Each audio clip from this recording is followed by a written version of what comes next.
y a plusieurs centaines de millions de locuteurs à travers le monde.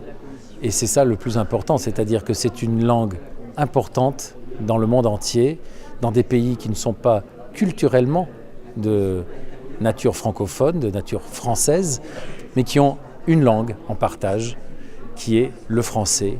S'il fallait retenir un chiffre, c'est plus de 800 millions de locuteurs en 2060. Ce chiffre, c'est aussi l'ambition. C'est aussi finalement un guide, parce que c'est pas parce qu'on a ce chiffre en tête que ça va nous tomber dessus. C'est-à-dire que c'est une opportunité pour la langue française, mais il faut la construire.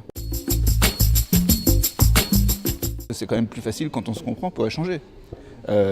Et le numérique permettant d'échanger des informations, des cultures sans se préoccuper des distances, que les francophones soient en Asie, en Afrique, en Europe ou, aux États-Unis, ou en Amérique, ils peuvent échanger. Donc finalement, ça permet de se rapprocher. C'est avant tout aussi un espace économique qu'on devrait plus mettre en avant, plus facilement mettre en avant et plus facilement favoriser, c'est-à-dire favoriser les échanges économiques entre les pays francophones et surtout une force politique.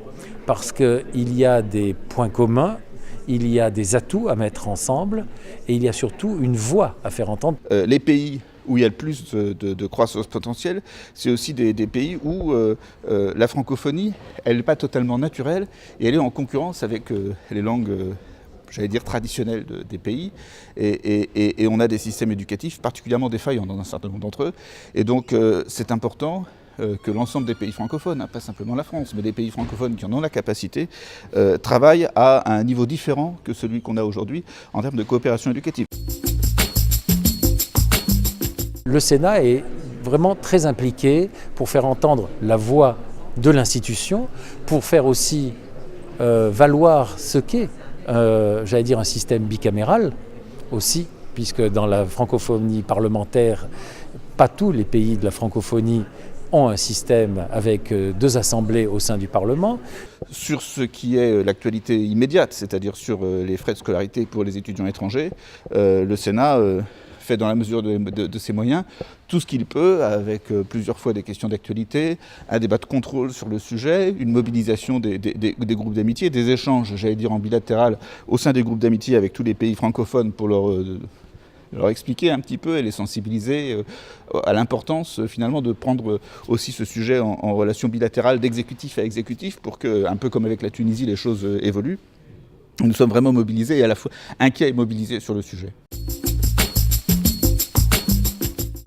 Aux libertés, ça, il n'y a aucun doute.